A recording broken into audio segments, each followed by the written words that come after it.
नमस्कार, हमारा नाम है समरीन और आपने देखना शुरू कर दिया है लाइव सिटीज। देखिए, आखिरकार हंगामे के बाद बीपीएससी 17वीं की परीक्षा संपन्न हो चुकी है, लेकिन अब भी कई तरह के सवाल हैं जो अभ्यर्थियों को काफी परेशान कर रहे हैं। सबसे बड़ा सवाल गुरु यही बना हुआ है कि आखिर पेपर आया कैसा था, और बड़ा सवाल ये भी है कि कट ऑफ कितना जाएगा, कितना रहेगा इस बार का कट ऑफ। तो आइए फिर इन तमाम मुद्दों पर सीधी बातचीत करते हैं जाने माने शिक्षक धनंजय सर से। सबसे पहले बहुत शुक्रिया बातचीत के लिए। Thank you so much ma'am, जी, थैंक यू सो मच। सबसे पहले तो गुरुजी हम आपसे जानना चाहेंगे, पेपर जो है वो आपने निकाल लिया है, पेपर आपने देख भी लिया होगा, पहली प्रतिक्रिया पेपर देखने के बाद क्या है? देखिए, जो आप पेपर देखेंगी हम्म। तो मैक्सिमम बच्चे, कल मैं जब बच्चों से मिला और मैंने भी जब फर्स्ट फेस वैल्यू पे क्वेश्चन को देखा तो पेपर बहुत आसान लगा। पेपर बहुत आसान आसान लगा, लगा। लेकिन जब मैंने रात भर बच्चों से बात की, सुबह बच्चों से बात की और खुद मैं इस पेपर को रात में कल 12 बजे लेके बैठा देने हम्म। के लिए कि एज अ स्टूडेंट कैसा फील होता है, तो मैं बता दूं कि पेपर आसान नहीं था। पेपर आसान नहीं था। Paper moderate to difficult level की ओर है। अच्छा। मैं ऐसा क्यों कह रहा हूँ? जी। बच्चे कह रहे हैं वन लाइनर पेपर है। ठीक है। मैं देखा 2-3 चैनल वाले भी जो यूट्यूबर हैं, हम्म। सर रेलवे की पेपर है, एसएससी से डिफिकल्ट क्वेश्चन। देखिए, सब क्वेश्चन डिफिकल्ट होता है हम्म। और वो कह रहे थे पेपर बहुत आसान है। हम्म। लेकिन मैं कह रहा हूँ इस एग्जाम की वैल्यू और हम्म। क्वेश्चन पेपर की वैल्यू उस 2 घंटे तक ही होती है। बिल्कुल। एग्जामिनेशन से बाहर निकलते हर आदमी को पेपर आसान लगने लगता है। वो 2 हम्म। क्वेश्चन देखता है, कहता है तो बहुत आसान है। 2 घंटे में 150 क्वेश्चन सॉल्व करने हैं। बिल्कुल जी। तो इस पेपर को डिफिकल्टी क्या बनाया? फैक्चुअल क्वेश्चन थे, डेटा बेस्ड क्वेश्चन था। या तो आता है या तो नहीं आता है। हम्म। अब ये कहाँ लिखा है कि वन लाइनर होगा तो सबको आता है? बिल्कुल बिल्कुल। देखिए, उसमें भी पेज फंसा ही एकदम, होता है। एकदम। जी जी। देखिए, यदि कंसेप्चुअल क्वेश्चन हो तो हम्म। आदमी कुछ ना कुछ बुद्धि लगा के सॉल्व कर लेगा। लेकिन जब फैक्ट बेस्ड होगा बहुत सारा क्वेश्चन, तो उसमें क्या आएगा या नहीं आएगा, हम्म। और वो पेपर को और डिफिकल्ट बना देता है। कोई अक्कड़ बक्कड़ वाला मामला कोई मैटर आप नहीं नहीं कर सकते चलेगा हैं। जी। तो मैं कहूंगा paper moderate to difficult level है और हम्म। पिछले बार से कट ऑफ और नीचे जाएगा। बाकी चाहे जो जितना भी बोल ले, हम्म। मैं आपको लिखित दे रहा हूं, हम्म। पिछले बार जो कट ऑफ 91 रहा, ठीक है। उससे भी नीचे जाएगा कट ऑफ। उससे नीचे जाएगा कट ऑफ। एकदम नीचे जाएगा। अच्छा, इस पर हम तफसील से बातचीत करेंगे गुरुजी, लेकिन उससे पहले हम आपसे ये भी जानना चाहेंगे, आपने स्पष्ट कर दिया है कि पेपर जो है वो मॉडरेट था, वो आसान कतई मॉडरेट से नहीं डिफिकल्ट था। की ओर ही था। ठीक अच्छा। है, आसान तो कहीं से नहीं था। और मैं हम्म। बताया, सुबह से ही मैं करीब 110 बच्चों से ज्यादा बात कर चुका हूँ। भीड़ में बच्चे आ रहे हैं और सब यही कह रहे हैं, सर हमने तो ये सोचा था, हम्म। स्कोर हमारा अब 90s आ रहा है, 89 आ रहा है, 84 आ रहा है, मैं कर पाऊंगा नहीं। मैं कहा यही प्रॉब्लम है, आपको लग रहा था, लेकिन जो आसान क्वेश्चन भी होता है, फैक्चुअल होता है, उसमें गलती होने के चांसेस बहुत होते बिल्कुल हैं। बिल्कुल। आप एक्साइटेड हो जाते बहुत हैं एक्साइटेड और हो जाते वहीं पर आप ब्लंडर कर हैं। देते एग्जैक्टली, हैं। बच्चा कह रहा जी है जी। अच्छा अच्छा बच्चा, हाँ। पिछले बार का भी टॉपर रहा है, सिलेक्टेड है, जी। फिर भी उसके करीब 22 गलतियां हैं, अरे। जबकि वो आता था।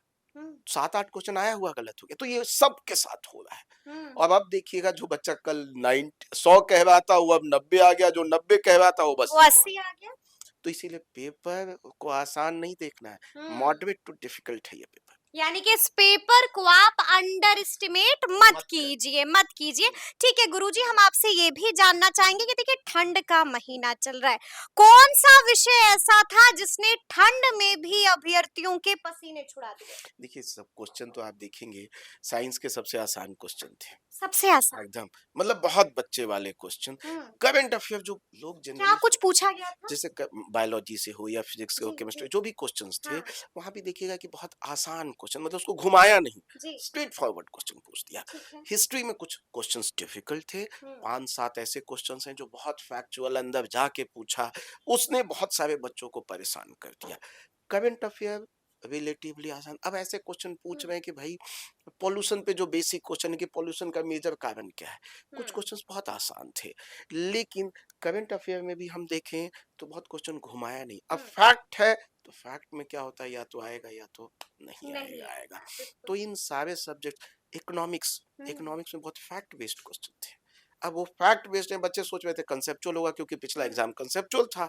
अब यहाँ पे जी। बच्चों के फैक्ट ना होने की वजह से मार खा गए।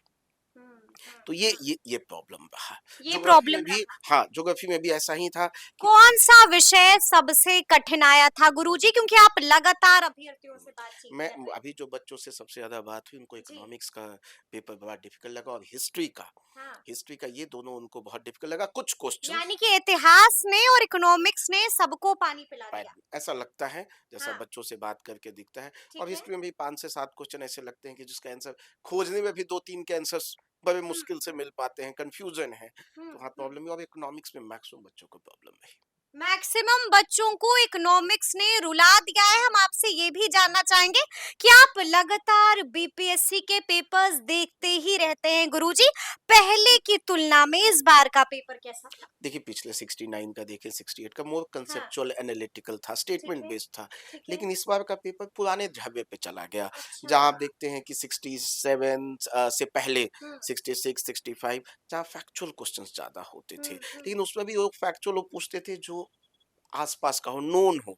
इस बार की प्रॉब्लम ये है कि अननोन फैक्चुअल्स थे। अच्छा। तो इस वजह से वो डिफिकल्ट, और फैक्ट का यूज ज्यादा किया था, डेटा का यूज ज्यादा किया था, हुँ, हुँ, जिसकी वजह से अब डेटा मैक्सिमम लोग याद भी नहीं रखते हैं। हुँ। उसकी वजह से एग्जाम का ये थोड़ा डिफिकल्टी लेवल और बढ़ गया। और और मैं बढ़िया। बता रहा हूँ, जितने भी प्रकांड पंडित कह रहे हैं आसान था, आसान था, कल भी हाँ, मैंने बहुत हाँ, लोगों को हाँ। सुना, या तो उन्होंने एग्जाम लिखा नहीं है। कैमरे पर दावा कर रहे हैं। मैं कह रहा हूँ, या तो उन्होंने एग्जाम जीवन में लिखा ही नहीं, हुँ, ठीक है, ठीक है। या तो एग्जाम पेपर को समझे ही नहीं।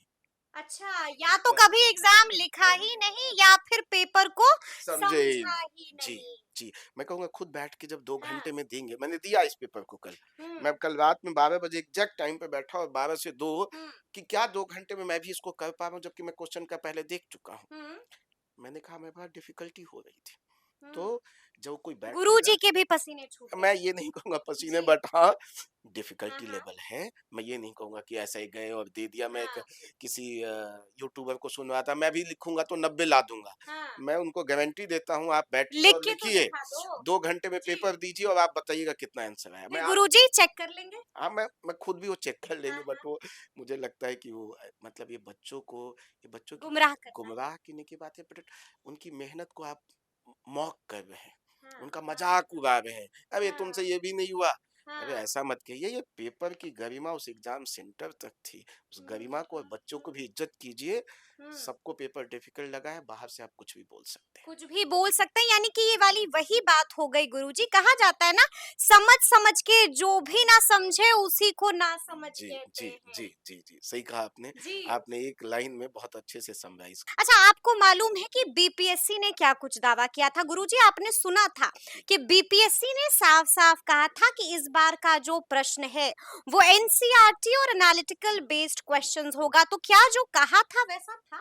नहीं, अब देखिए, जो अब उनके कहने का मीनिंग वो क्या सोच रहे थे, हुँ, बट पेपर देख के तो कहीं से एनालिटिकल नहीं लगा। नहीं लगा, बहुत नहीं लगा। फैक्चुअल लगा, और बहुत बच्चों में हुँ। निराशा भी हुई कि हमने ऐसा क्वेश्चन पेपर नहीं सोचा था। हाँ, वो कह रहे थे सरप्राइज़ करेंगे। इस बात पे मैं 100% कहता हूँ, उन्होंने सरप्राइज़ कर दिया। सरप्राइज़ किया कि शॉक कर दिया? मैं कहूँगा शॉक कर दिया। शॉक कर सरप्राइज़ दिया। से एक स्टेप और आगे बढ़ के हाँ, हाँ। शॉक कर दिया उन्होंने। सबको सबको, भौचक्का कर दिया। सबको, सबको।